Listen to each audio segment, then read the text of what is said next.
Hey, what's up Android developers? My name is Hitesh Kohli and welcome back to Developers Commute. In this video, we're going to understand the very basics of Kotlin Coroutines, and in this series, we're going to go from the beginners to advanced level. Let's get started and go down to the very low level of your mobile CPU and understand why do we even need to use Kotlin Coroutines and why should you care about them. As you can see, here we have a CPU, a simple CPU. This CPU is your mobile CPU and it is executing different processes. This is a process number 1, process number 2, and process number 3. And the CPU is executing process number 2, 1, 2, and 3 with the help of different threads. As you may understand, CPU has different threads and that is how the processes work. Now, there's one more thing. A CPU, first of all, executes process number 1 and then stops it to execute process number 2, stops this one to execute process number 3. This happens so seamlessly that as if the CPU is executing all of these processes parallelly, but instead they're not parallelly. They can be stopped and resumed again. This is how the processes work inside of the CPU. Now, if you want to understand more about threads, CPU processes, I would suggest that you go into some electronics and understand how does the CPU work, how multi-threading works, and the different things, and we will make some other videos about them. But for now, these are the basics of CPU. Now, what happens if a thread gets stuck, if a process gets stuck? Let's suppose these are process number 1, 2, and 3. If process number 1 is executing, right, and suddenly it comes to an halt. Why does it come to an halt? For example, the process number 1 requires some kind of variable from process number 2, but for some reason the process number 2 isn't able to provide it to process number 1. The process number 1, in order to execute, it requires this variable. It isn't getting one, that's why it comes to an halt. Therefore, the thread comes to an halt. So what happens when the thread comes to an halt? The UI of our app gets frozen. It's completely frozen. In order to avoid that, we tell the thread, okay, thread, you're executing this particular function. The process number 1 gets stuck. Please leave this process number 1 and start executing a different process, like process number 3. Therefore, Kotlin coroutines and callbacks were used. Let's take an example of UI thread getting stuck. Suppose this is our app. This is a UI thread and we do a network call on this particular app. Here's an example. This is an app. This is some kind of request we are asking from the server, and we're expecting some kind of JSON response from the server. With the help of our libraries, we're doing this network call, retrofit or HTTP, and it's taking more than 10,000 milliseconds to get a response from the server. What happens is, if app is not getting a response, the UI gets stuck because a thread is no longer working. In order to solve that problem, we can use callbacks and Kotlin coroutines. Now we have callbacks and Kotlin coroutines.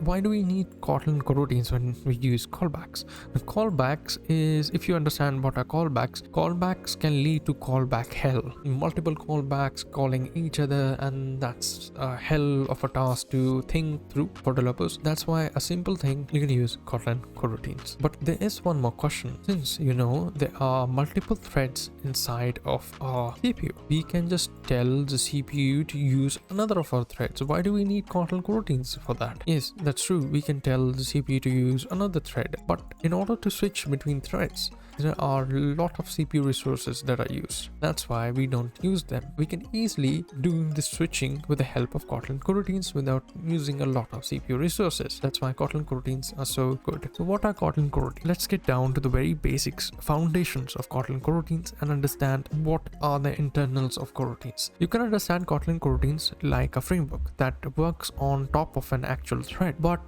what do you mean by a framework? Let's break down this coroutine section. Coroutines. You can understand routines as like some kind of daily tasks. Co means concurrency, which means concurrent routines. So there are multiple parallel routines that can be executed, and that's why they are called coroutines. Now, what are these routines? Routines are basically functions that can be stopped and resumed again whenever we want to.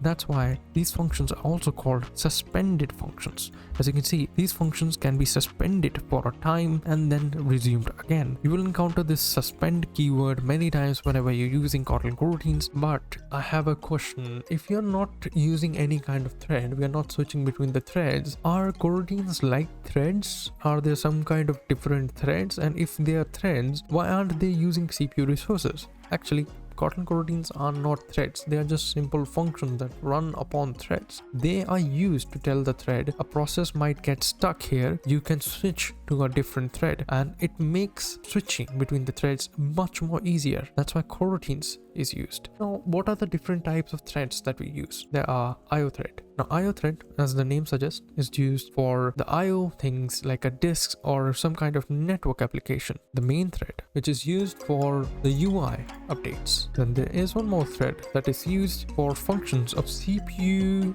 intensive applications. Now, a question arises is, how do we even use coroutines to tell, okay, switch from thread main to thread default or thread IO? We can use with context. With the help of with context, we can tell the coroutine to please switch our thread to a different thread. Now, with context is used to shift our suspended function to a particular thread. As I've already told you, what are suspended functions? Suspended functions are the basic functions that can be stopped and resumed again in coroutine scope. Now, we'll talk about coroutine scope further on, but you can understand it as a scope in which the coroutine can be used. With context does not create a coroutine, so its only task is to shift the suspended functions. The with context is itself suspended in nature and therefore can only be called inside of a coroutine scope. Now, what are scopes and how do we use them in coroutines? The scopes are basically, you can understand scopes is some kind of area. Suppose this is our area, this is a scope